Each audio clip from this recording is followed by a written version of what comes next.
In this video, I'll show you how to lock your WhatsApp app using WhatsApp's built-in app lock feature. Let's get started. First, open the WhatsApp app on your phone. Once you're on the main screen, tap the three dots in the top right corner. Then tap Settings. Inside Settings, tap on Privacy. Scroll down to the bottom of the page. Here, you'll find the app lock option. Tap on it to continue. Now turn on the toggle next to Unlock with Biometric. WhatsApp will ask you to verify your fingerprint or face recognition, depending on your device. Complete the verification to enable app lock. After enabling app lock, you'll be able to choose when WhatsApp should automatically lock. You can select immediately if you want WhatsApp to lock as soon as you leave the app, or choose after 1 minute to keep WhatsApp unlocked for 1 minute before it requires your fingerprint or face unlock again.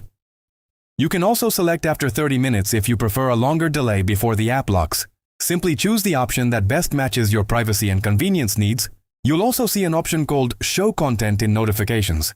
If you turn this off, message content won't be visible in your notifications, giving you even more privacy. That's it. Your WhatsApp app is now protected with WhatsApp's built-in app lock feature. If this video helped you, don't forget to like, subscribe, and turn on notifications. Thanks for watching.